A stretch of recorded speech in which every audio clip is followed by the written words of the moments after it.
बिस्मिल्लाहिर्रहमानिर्रहीम। बाबू माजा अफ़ी कराहियत सदल फ़िस्सलाती। नमाज के अंदर सदल मकरूह है। सदल के तीन मानी है। नंबर एक, कपड़ा अपने सर या कंधे पर इस तरह रखना कि उसके दोनों किनारे आगे की तरफ लटका लें, इसे सदल कहते हैं। एक माना ये है अपने आप को एक ही कपड़े में लपेट लेना और हाथों को अंदर दाखिल कर लेना और उसी हालत में रुकू करना। हाथ अंदर ही है और कपड़ा लपेट लिया और उसी हालत में रुकू करना। और एक सदल ये होता है इसदालुल इज़ारी तहतल काबैनी, टखनों से नीचे अपने तहबंद को लटका देना। ठीक है, सदल का माना लटकाना। तो ये तीन चीज़ें हैं, तो तीनों ही मकरूह हैं। और जो तीसरा सदल का माना है टखनों से नीचे अपना तहबंद लटकाना तकब्बुर की नीयत से, ये नमाज में भी ममनू है और नमाज के अलावा भी ममनू है। लेकिन याद रखें अगर तकब्बुर की नीयत है तो मकरूह तहरीमी है, और अगर तकब्बुर की नीयत नहीं तो फिर टखनों को छुपाना मकरूह तंजीही, लेकिन कपड़ा फोल्ड करना मकरूह तहरीमी। हमारे यहाँ नमाजी मकरूह तंजीही से बचने के लिए मकरूह तहरीमी का इर्तिकाब कर ले। तो कहते टखना नज़र नहीं आ रहा तो पाँव पैंट जो है फोल्ड कर ली, तो तंजीही से बचने के लिए तहरीमी का इर्तिकाब किया। अब मकरूह तहरीमी के इर्तिकाब की वजह से नमाज वाजिबुल इआदा है, नमाज का लौटाना ज़रूरी है। वो निकले थे नेकी लेने और वो तो नफ़ा लेने निकले थे और वो तो माइनस नुकसान के अंदर वापस आ गए। तो इन मसाइल को आवाम को बताना चाहिए।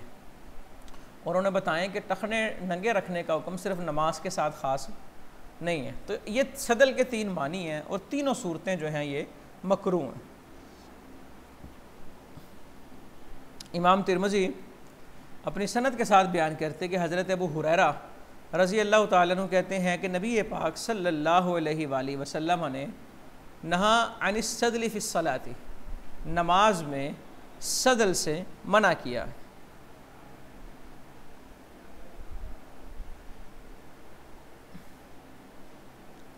नमाज के अंदर सदल से मना किया। और सदल के जो मानी है वो मैंने आपको बता दिए।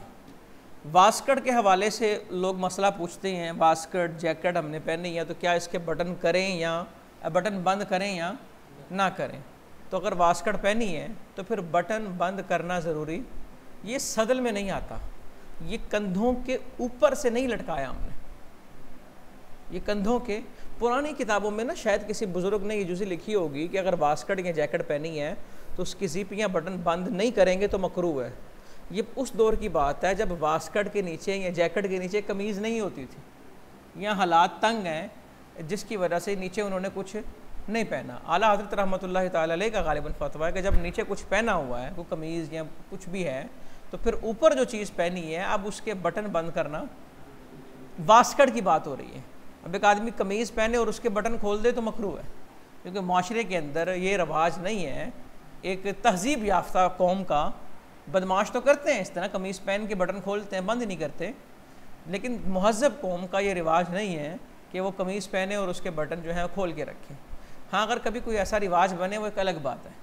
तो कमीज़ के ऊपर जो चीज़ पहनी जाती है उसके बटन बंद भी किए जाते हैं और खोले भी जाते हैं। तो दोनों सूरतों में कराहत नहीं है। पुराने बुज़ुर्गों से मिलेगा कि वो कहते थे इसको बंद करें, लेकिन उसकी वजह मैंने आपको बता दी कि नीचे अगर आपने कुछ पहना है तो अब उसके बटन बंद करने की ज़रूरत नहीं, और ये चीज़ सदल के अंदर नहीं आती। बाबू मजा फ़ी कराहियती मसिल हसा फ़िस्सलाती, नमाज पढ़ रहे हैं तो आगे कंकर वगैरह आ गए हैं, पत्थर वगैरह कंकर वगैरह आ गए हैं, तो उन्हें हटाना जो है ये मकरूह है। नमाज पढ़े सजदे में गए, पेशानी पे भी कुछ चीज़ें लग जाती हैं ना, मट्टी लग गई, गर्दो गुबार, छोटे छोटे कंकर जो हैं वो लग गया, उसके हटाने की बात है।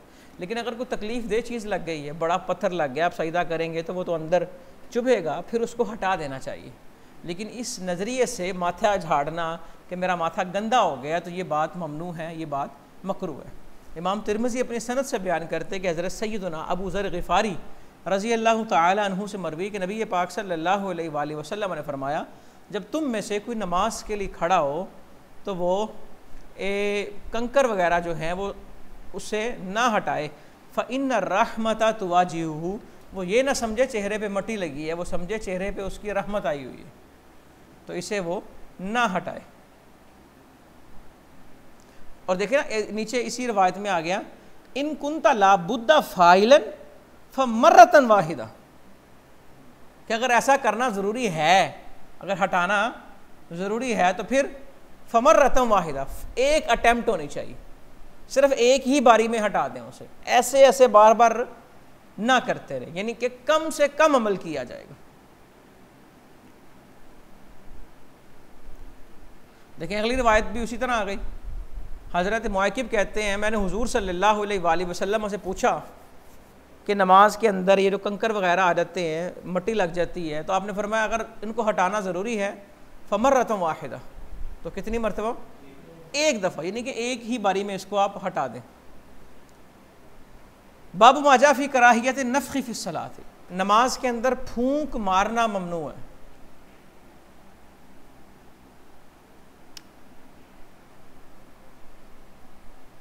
इमाम तिरमिज़ी अपनी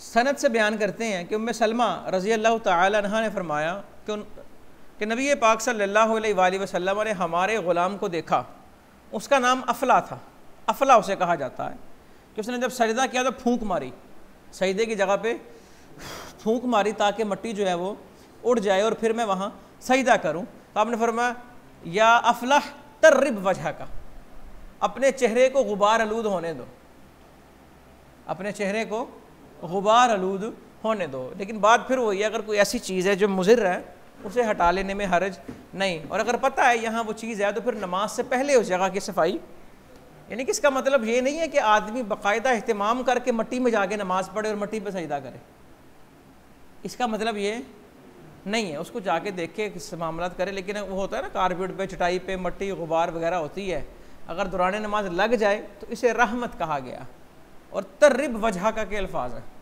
लेकिन अगर मुज़िर सेहत है या इंसान को खारिश एलर्जी है, 100 मामलात हैं, उसके स्किन स्पेशलिस्ट ने उसे मना किया है, तो अगर उसके साथ ये मामला हुआ तो वो उसे साफ़ कर ले, और लेकिन फमर्रतन वाहिदा, एक ही मर्तबा में उसे साफ़ करे।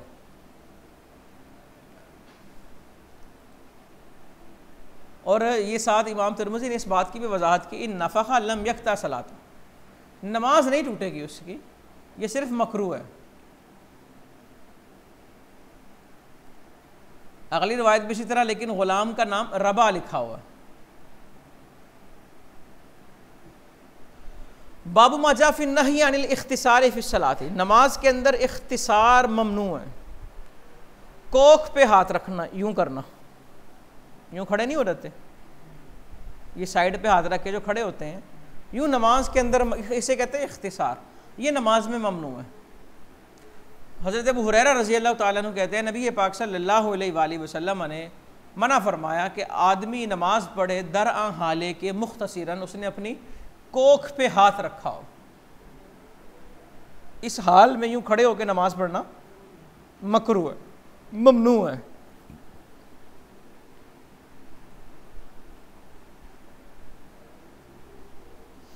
देखिए ना, ये इसी रिवायत के आखिरी लफ्ज़ वयुरवा अन्ना इबलीस इज़ा मशा मशा मुख्तसिरन, कि इबलीस जो चलता है वो इस तरह चलता है। तो हमें अपनी आम चाल के अंदर भी इख्तिसार नहीं करना चाहिए, ठीक है ना, ये मुतकब्बिराना रविश है। फ़ी कराहियति का फ़ी शाअरि फ़ी सलात, नमाज के अंदर बाल बांध के नमाज पढ़ना ममनू है। अच्छा, कुछ लोग दीगर मसालिक के उन्होंने फतवा दिया कि औरतें जो हैं वो बालों का जूड़ा बना के अपनी सर के ऊपर रख लेती हैं, इस हाल में उनका नमाज पढ़ना भी ममनू है, और उनकी मुस्तदल भी ये रिवायत है। तो हमारा जवाब ये है कि ये रिवायत मर्दों के बारे में, ख़वातीन के बारे में, क्योंकि ख़वातीन के बाल अगर नज़र आ रहे होंगे तो उसकी नमाज ही नहीं होगी, सतर में है ना, तो लिहाजा उसके बाल छुपाने का बेहतरीन ज़रिया यही है ना कि वो बाल बांध ले और उसके ऊपर दुपट्टा ले ले। तो ये रिवायत किसके लिए है? मर्दों के लिए। अब रिवायत देखेंगे आपको पता लग जाएगा। इमाम तिरमिज़ी अपनी सनद से बयान करते हैं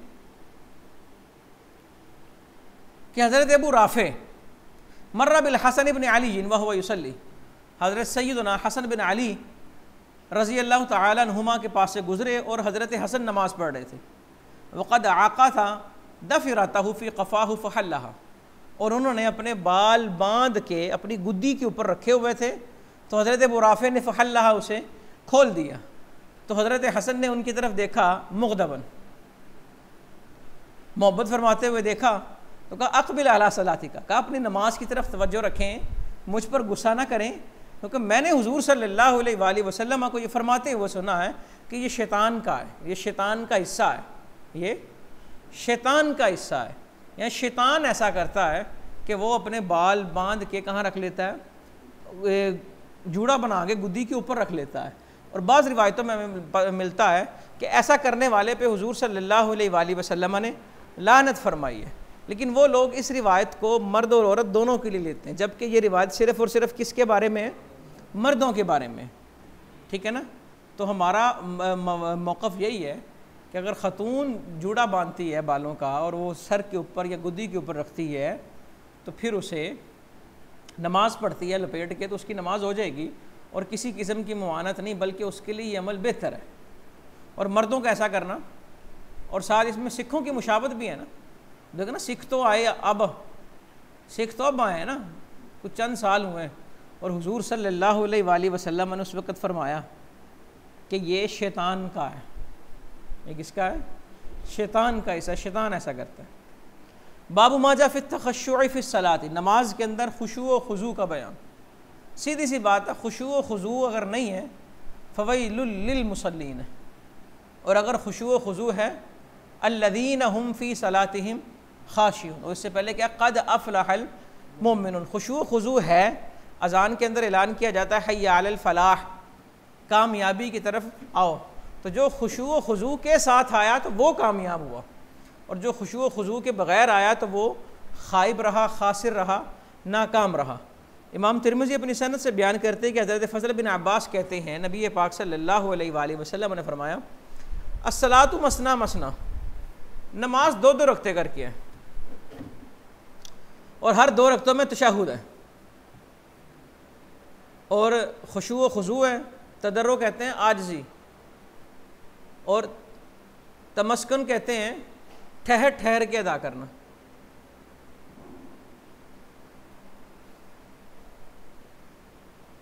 वो तुकनी हो यदई का यकूल तरफ़अहुमा इला रब्बिका मुस्तक़बिलन बिबुतूनिहा वजह का। और नमाज के अंदर ये अपने हाथों को उठाओ और उसका इस्तक़बाल, यानी कि उनके जो अंदरूनी हिस्से हैं उसे सामने रखो ऐसे करके, और कहो या रब्बी या रब्बी। वमल्लम यफ़अल, और जो ऐसा ना करे फ़हुव कज़ा कज़ा, वो ऐसा और ऐसा है। जो ऐसा ना करे तो वो ऐसा और ऐसा है। अच्छा जी, यानी कि ये नमाज के अंदर तरीक़े बताए। और आगे एक और रिवायत के अल्फाज है मल्लम यफ़अल ज़ालिका, वहाँ कज़ा कज़ा का लफ्ज़ नहीं, फ़या खिदाज के लफ्ज़ है। खिदाज कहते हैं अधूरी चीज़ को, कि जो नमाज में ये ना करे तो उसकी जो नमाज है वो अधूरी है, नमाज उसकी मुकम्मल नहीं है। ठीक है, नमाज के अंदर जो तशहुद ना पढ़े, खुशू व खुजू ना करे, तदर्रो ना करे, ठहर ठहर के अदा ना करे, और अपने हाथों का जो वो रुख है वो किबले की तरफ ना करे, और वो रब को ना पुकारे, तो उसकी जो नमाज है वो नामुकम्मल है, अधूरी है। फ़ी कराहियत तशबीह की बैनल असाबि फ़ी सलाती, नमाज के अंदर उंगलियों की तशबीक मकरू है। उंगलियों की तशबीक का मतलब है कि यूं हाथों में हाथ डालना, ये उंगलियों में उंगलियां डाल दी जाती हैं ना, ये जिस तरह सांवल बैठा हुआ अभी, ये तशबीक है, ये नमाज में ममनू है। अच्छा, और नमाज की तरफ जाते हुए भी ऐसा करना ममनू है। नमाज की तरफ जब जा रहे हैं तब ऐसा करना, तब भी ऐसा करना ममनू है। कि जो आदमी किसी इबादत के इंतज़ार में होता है, दर हकीकत वो इबादत में होता है। जो नमाज का इंतज़ार कर रहा है उसे नमाज का सवाब मिल रहा है। तो अब देखें ना, एक रिवाज चल पड़ा है, मस्जिद में आते हैं, आते ही अस्सलामु अलैकुम, और वो समझते हैं बड़े सवाब का काम है ये, है ना। हालांकि जो इबादत में मशगूल है उसे सलाम करने का हुक्म, वो वहाँ कोई नमाज़ पढ़ रहा है, कोई सुन्नतें अदा कर रहा है, कोई अपना विरद कर रहा है, वजीफ़ा कर रहा है, तो वो सलाम करने का मकसद है जी लो जी मैं भी आ गया जाए। तो ऐसा नहीं होना चाहिए, दीन को समझना चाहिए। हज़रत काब बिन उजरा कहते हैं, नबी पाक सल्लल्लाहु अलैहि वसल्लम ने फरमाया, जब तुम में से कोई वज़ू करे अच्छा फिर वो मस्जिद की तरफ निकले, फ़ला युशब्बिकन्न बैना साबिही, वो अपने हाथों में उंगलियां ना फंसाए, फ़इन्नहु फ़ी सलातिन, क्योंकि वो नमाज में ही है।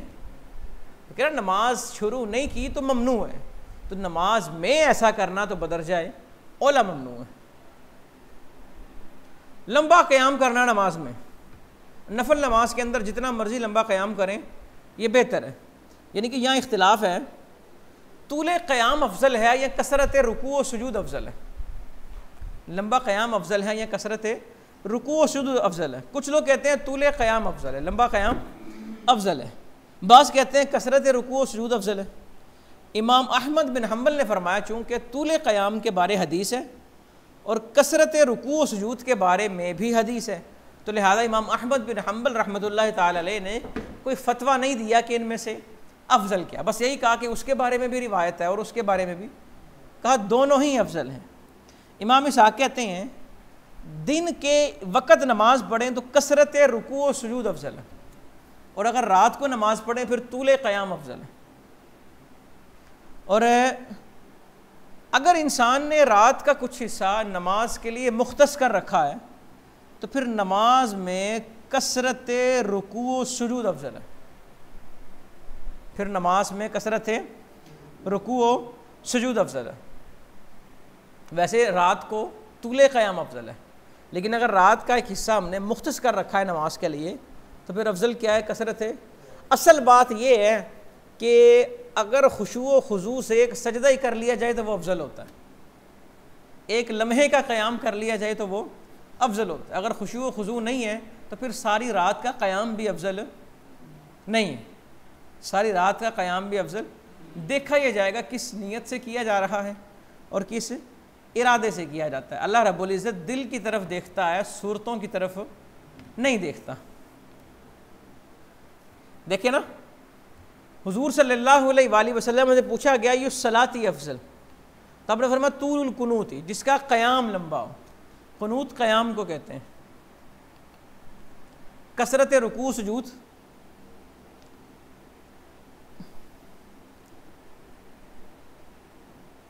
मादान बिन तलहा यामरी कहते हैं मैं सोबान से मिला जो हुजूर सल्लल्लाहु अलैहि वसल्लम के ग़ुलाम हैं, और मैंने कहा दुल्लनी, मुझे बताएं अला अमलिन, ऐसे अमल के बारे यनफ़ाउनी अल्लाहु बिही वयुदखिलुनी अल्लाहुल जन्नह, अल्लाह जिसके ज़रिए मुझे नफ़ा दे और मुझे जन्नत में दाखिल करे।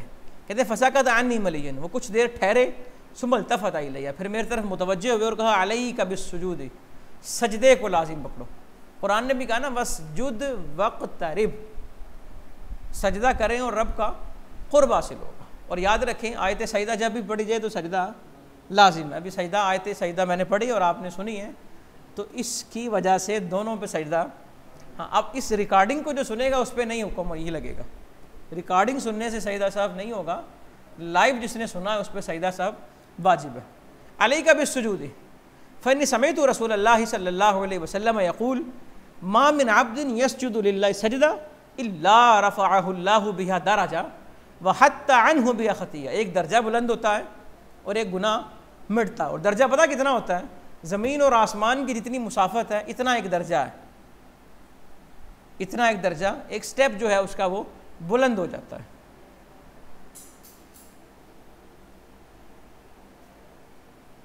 अगली रिवायत भी इसी तरह ही है, और आगे वो कसरत रुकू सुजूद या तूले क़याम का इख्तलाफ वो मैंने आपके सामने रखा।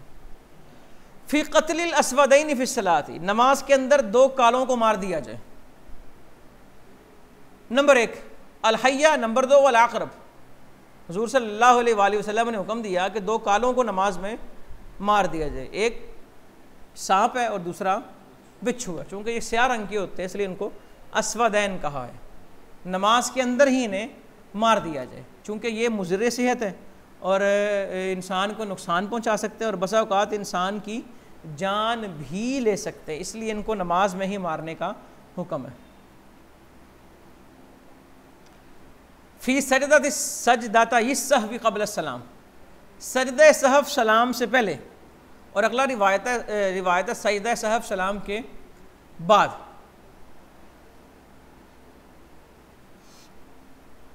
हुक्म तो यही है ना, मुफ्ता भी ही कि अगर वाजिब तर्क हो गया, वाजिब में तख़ीर हो गई या फ़र्ज़ में तख़ीर हो गई, तो एक तरफ सलाम फेर के सजदा सहव किया जाएगा। समझ आ गई?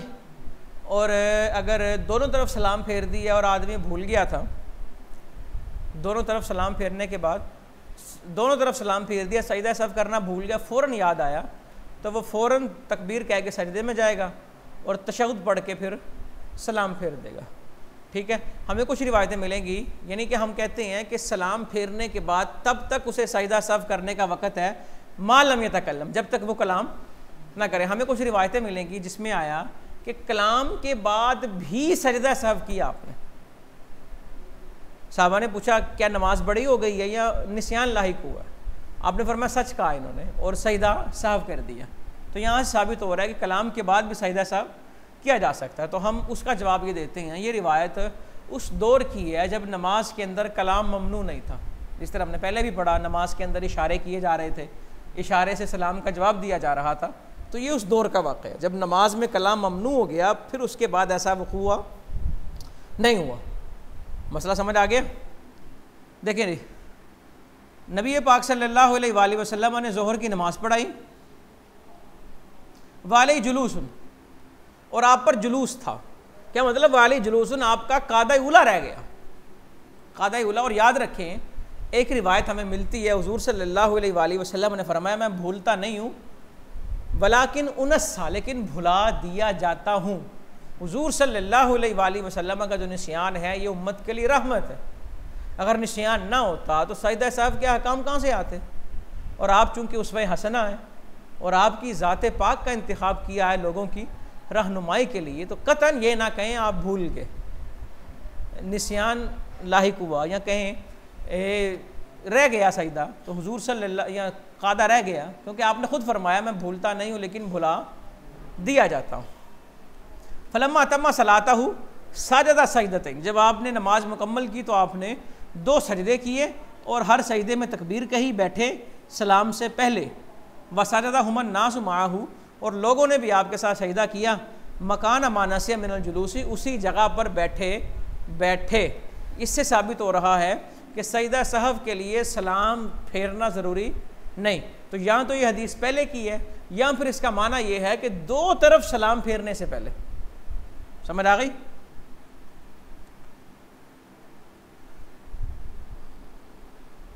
अब देखें अगली रिवायत, ये जो बड़ी लंबी रिवायत है वजाहत के साथ। काना हज़रत अबू हुरैरा और हज़रत साहिब कारी यस्जुदानी सजदत यस्सहवी क़ब्ल तस्लीमी, वो सलाम से पहले सजदाए सहव करते थे।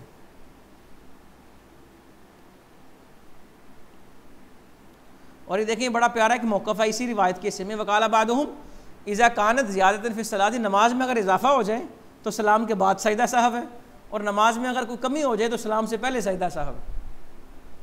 ये बाज़ लोगों का मौक़िफ़ ये है।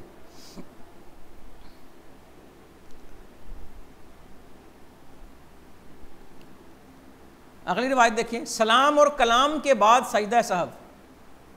ये अच्छा ही देखिए, यहाँ से फिर वही मौक़िफ़ साबित हो रहा है, और बड़ी बरीक दलील है ये, अगर गौर करेंगे तो समझ आएगा। जिस तरह मैंने अभी अर्ज़ किया कि जिस रिवायत में आया सलाम से पहले सजदा सहव का, तो इससे 2 सलाम मुराद है, ये मैंने बात की ना। और मैं इस्तिशहाद इस बाब से करता हूँ क्योंकि इस बाब में आया सलाम और कलाम के बाद, सलाम और, तो इस हदीस में जिस सलाम का जिक्र है वो डबल सलाम है ना, दाएं तरफ भी और कलाम तब भी हुआ ना, दाएं तरफ भी सलाम हुआ, और यानी कि जहाँ सलाम से पहले सजदा सहव है उसका मतलब है कि दोनों सलामों से पहले करना है। और हम भी तो यही कहते हैं कि एक तरफ सलाम फेरें और सजदाए सहव करें, और अगर 2 तरफ सलाम फेर दिया और जब तक कलाम नहीं किया तब तक सजदाए सहव किया जा सकता है। और ये हदीस जो है इसकी मैंने वजाहत कर दी, इसका माना क्या है, या ये मनसूख है, ये उस दौर की है, ये मनसूख है, या फिर ये हुजूर सल्लल्लाहु अलैहि वसल्लम के खसाइस में से है। इब्ने मसूद रज़ी अल्लाह ताला अन्हु कहते हैं नबी पाक सल्लल्लाहु अलैहि वसल्लम ने ज़ोहर की 5 रकतें बढ़ा दी।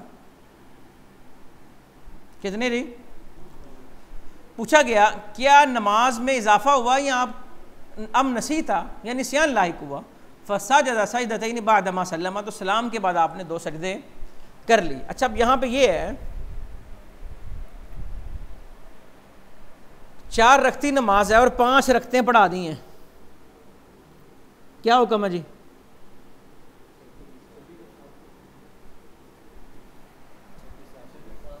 फिर क्या होगा?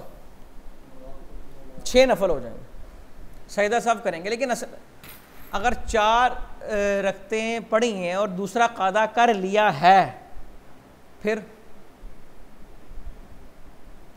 5 रखते 5वीं के लिए खड़े हो गए और कादा कर लिया था, फिर हुक्म क्या है कि 5वीं के सजदे से पहले पहले वापस आएं, तशहुद में बैठें। बात वही होगी ना, सजदे से पहले, यानी कि वो कादे में बैठ जाएं और तशहुद पढ़ के सजदाए साफ करें। तो अब 4 फ़र्ज़ ही अदा हुए, चूँकि नमाज के जो फ़राइज़ हैं वो सारे मुकम्मल हो गए। कलाम फिस सलात का क्या हुक्म है? यहाँ पे आया ना कि, बल्कि अगली रिवायत पढ़ें फिर उसको डिस्कस करते हैं कि अन्ना नबी सल्लल्लाहु अलैहि वसल्लम सजदा यस्सहवी बादल कलामी, कलाम के बाद सजदा सहव किया। तमाम आइम्मा का इजमा है कि दौरान नमाज कलाम आमदन हो और इस्लाह सलात के लिए ना हो तो ये मुफसिद सलात है। इस्लाह सलात के लिए, इस्लाह सलात के लिए अगर कलाम है तो वो तो लुकमा होगा ना। यहाँ कोई नमाजी के आगे से गुजर रहा है तो सुबहान अल्लाह कहेगा आदमी, है तो ये कलाम, लेकिन ये इस्लाह सलात के लिए कलाम आमदन हो और इस्लाह सलात के लिए ना हो तो तमाम कहते हैं ये मुफसिद सलात है। अब फुक़हा के मौक़िफ़ में तफसील है। इमाम साहब कहते हैं कलाम आमदन हो या निस्यानन, जबरन अल हुक्म हो या ख़तान, और इस्लाह सलात की गरज हो या ना हो, बहर सूरत कलाम करने से नमाज टूट जाएगी। और इमाम साहब जो लुकमे दिए जाते हैं उसे कलाम से ताबीर नहीं करते। अच्छा जी, इमाम शाफी कहते हैं अगर कलाम निस्यानन हो या जबरन अनिल हुक्म हो, किसी ने फोर्स कर दिया हो, तो वो मुफसिद सलात नहीं। शर्त यह है कि कलाम तवील ना हो, और अगर कलाम तवील हो गया तो मुफसिद सलात है। आइमा सलासा किसी न किसी सूरत में कलाम फिस सलात के गैर मुफसिद होने के कायल हैं। वो कहते हैं कलाम करने से नमाज किसी ना किसी सूरत में तो नहीं टूट रही ना उनके यहाँ। इमाम अबू हनीफा के यहाँ तो टूट गई, वो कहते हैं कलाम थोड़ा हो नहीं टूटेगी, कलाम जबरन हो नहीं टूटेगी। यानी कि आइमा सलासा किसी न किसी सूरत में कलाम के गैर मुफसिद सलात होने के कायल हैं। उनकी दलील हदीस तहतल बाब सजदाता यस्सहवी बादल कलामी। अनाफ कहते हैं फरमाया क़ूमू लिल्लाहि क़ानितीन, और क़ानितीन का माना सुकूत है, अल्लाह के लिए नमाज जब पढ़ो तो बिल्कुल खामोश होके। और इस आयत का नुज़ूल नमाज में कलाम को रोकने के लिए किया गया, यानी कि पहले नमाज में कलाम होता था तो अल्लाह ने जब ये आयत नाजिल की, इसका मकसद ये है कि नमाज में कलाम को रोका जाए। और स्या में हज़रत ज़ैद बिन अरक़म की रिवायत है कि कुन्ना नतकल्लमु फ़िस सलाती युकल्लिमु रजुलु साहिबहु, कि हम नमाज में कलाम करते थे और फिर ये आया नाजिल हो गई और हमें कलाम से रोक दिया गया। सियासत में ये रिवायत मौजूद है हज़रत ज़ैद बिन अरक़म की, कुन्ना नतकल्लमु, और आयत कौन सी नाजिल हुई? क़ूमू लिल्लाहि क़ानितीन, तो क़याम से रोक दिया गया। और दीगर सहाबा वो कहते हैं, जिस तरह हमने पढ़ा पहले रिवायतों में पढ़ा कि सलाम किया तो हुजूर सल्लल्लाहु अलैहि वसल्लम इशारे से उसका जवाब देते थे, लेकिन बाद में हज़रत अब्दुल्ला बिन मसूद कहते हैं जब हफ्सा से वापस आए तो फरमाते हैं कि मैंने हुजूर सल्लल्लाहु अलैहि वसल्लम को सलाम किया, नमाज में थे आप, लेकिन आपने उसका जवाब नहीं दिया। क्या मतलब इसका? जब जवाब तब दिया जाता था जब उसका इजाज़त थी, नमाज में कलाम मशरू था। जब नमाज में कलाम ममनू हो गया तो नमाज में सलाम का जवाब देना भी ममनू हो गया। और ये हदीस उसी तरह इब्तिदाई इस्लाम का वाक़या है।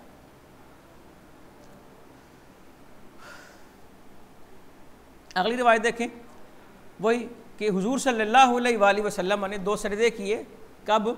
सलाम के बाद।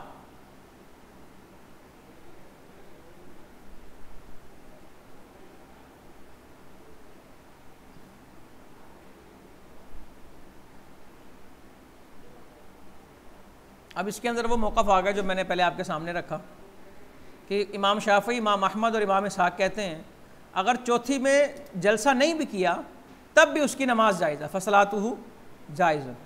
और बाज़ ने कहा कि अगर वो चौथी रकत में तशहुद की मिकदार नहीं बैठा तो नमाज उसकी फासिद होगी। इसकी मैंने तफसील आपको बता दी है। नमाज फासिद होगी का मतलब क्या कि फ़र्ज़ उसके अब ख़त्म हो गए हैं, वो छठी भी पड़ेगा और आखिर में सजदा साफ़ करेगा और 6 नफल हो जाएंगे, ठीक है।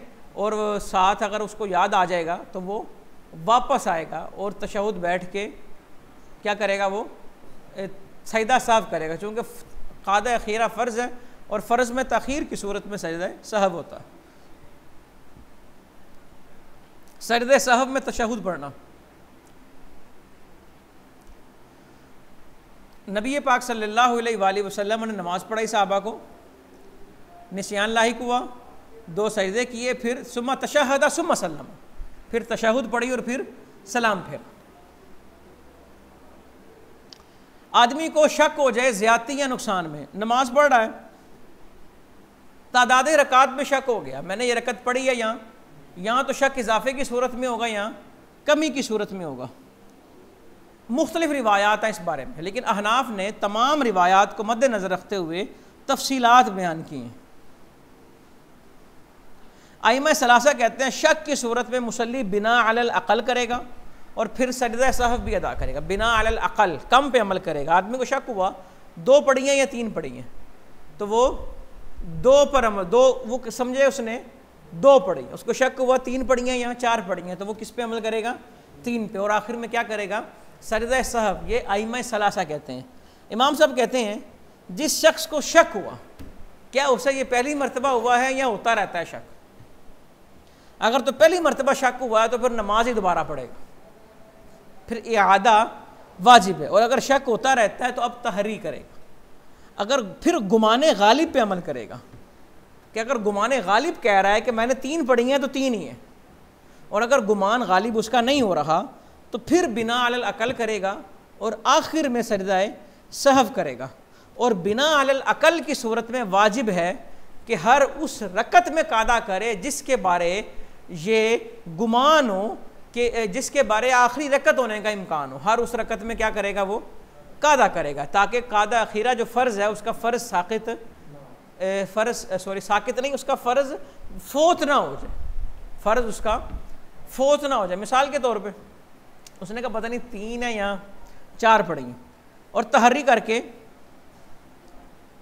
मसला वाज़े नहीं हो रहा, तो अहनाफ भी अब कहते हैं वो समझे 3 ही है, लेकिन उसे उस तीसरी के चौथे होने का गुमान भी तो है ना, तो उसमें भी वो तशहुद पढ़े जिसका उसने यानी कि फतवे के मुताबिक फैसला हुआ कि ये तीसरी है, उसका गुमान है शायद चौथी हो, गुमान किसी तरफ गालिब नहीं हो रहा, तो हुक्म यह बिना अलल अकल करेगा, लेकिन उसमें तीसरी में भी वो कादा करेगा, हर उस रकत में कादा करेगा जिसके चौथे होने का क्या हो रहा है, गुमान हो रहा है। यानी कि अगर किसी को शक हो गया कि 3 पढ़ी हैं, नहीं यार 4 नहीं, कहते 5 तो नहीं पढ़ती, समझ आ गया ना मसला। ले जी, इमाम तिरमिज़ी अपनी सनद से बयान करते, अयाज़ बिन हिलाल कहते मैंने अबू सईद को कहा हम में से कोई नमाज पढ़ता है, उसको भूल गया कई फसल्ला, कितनी पढ़ी उसने, तो कहा हुजूर सल्लल्लाहु अलैहि वसल्लम ने फरमाया जब कोई नमाज पढ़े और फलम यदरी कई फसल्ला फल यसजुद सजदतैन व हुवा जालिस, तो आखिर में क्या करे, सजदा सहव कर ले। और देखिए अगली रिवायत हुजूर सल्लल्लाहु अलैहि वसल्लम ने फरमाया शैतान तुम्हारी नमाजों में आता है और तुम पे मुल्तबिस कर देता है, हत्ता कि मुसल्ली भूल जाता है कम सल्ला, कि कितना पढ़ा उसने, और जब कोई ऐसा पढ़े तो वो 2 सजदे करे बैठे हुए। जब तुम में से कोई भूल जाए अपनी नमाज फलम यदरी वाहिदतन सल्ला औ सिंतैनी फलयबनी अला वाहिदतन, कि उसने 1 पढ़ी है या 2 पढ़ी है तो वो 1 पे बिना रखे, फलम यदरी सिंतैनी सल्ला औ सलासन, अगर शक हो कि 2 पढ़ी हैं या 3 पढ़ी हैं फलयबनी अला सिंतैन, तो वो 2 पे बिना करे, फलम यदरी सलासन सल्ला और अरबान, और अगर ये नहीं पता लग रहा कि 3 पढ़ी हैं या 4 पढ़ी हैं फलयबनी अला सलासिन, तो वो किस पे बिना करे, 3 पे, और सलाम फेरने से पहले क्या करे, वो सजदे सहव करे।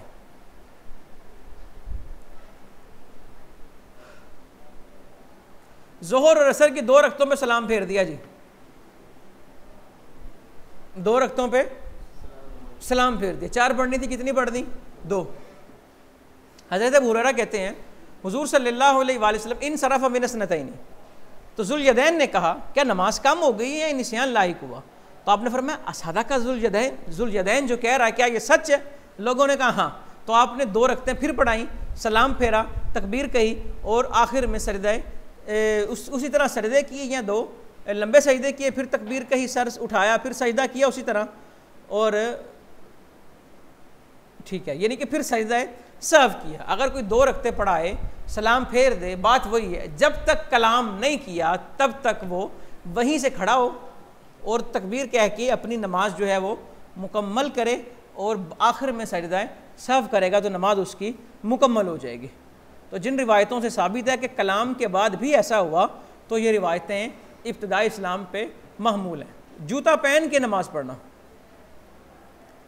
हुजूर सल्लल्लाहु अलैहि वसल्लम नालैन में नमाज पढ़ते थे। अगर जूता ऐसा है, वो साफ़ सुथरा है और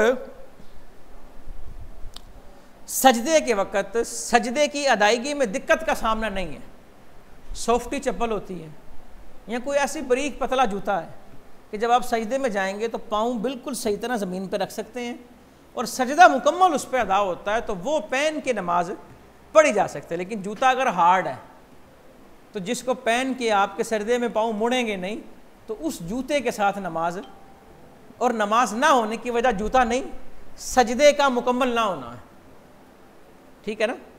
तो अगर जिस तरह वो मखमली चप्पल होते हैं, बेडरूम्स वगैरह में यूज़ होती हैं, कमरे के अंदर घूमने फिरने के लिए, कपड़े की चप्पल होती है मखमली टाइप की, अगर उस तरह क्या है और उसको पहन के नमाज पढ़ लिया तो इसके अंदर कोई मुमानत नहीं है। अब जनाजे के अंदर ये बड़ा मसला होता है कि जूता उतारे या पहने, होता है ना, कई जूते से पाँव निकाल के जूते के ऊपर रख लेते हैं। तो जूते से पाँव निकाल के जूते के ऊपर रखना, इससे कोई इस सवाब में इजाफा नहीं हो रहा। अगर तो जगह ऐसी है जो बिल्कुल पाक साफ़ सुथरी ज़मीन है तो फिर जूता उतार के उस पर पाँव रख लें, और अगर जूते के अंदर ही पाँव रखेंगे और जनाजा अदा करेंगे और जूता कोई भी है, क्योंकि इसमें सजदा तो नहीं है, तो जनाजे के सवाब में किसी किस्म की कमी नहीं होगी। और जूते के अंदरूनी हिस्से से ज़्यादा, बैरूनी हिस्से से ज़्यादा अंदरूनी हिस्सा साफ़ सुथरा होता है। बाहर तो फिर मट्टी लग जाती है, गुबार लग सकती है, अंदर गुबार नहीं जाती। नमाज के अंदर कुनूत का बयान यहाँ से फिर पढ़ेंगे।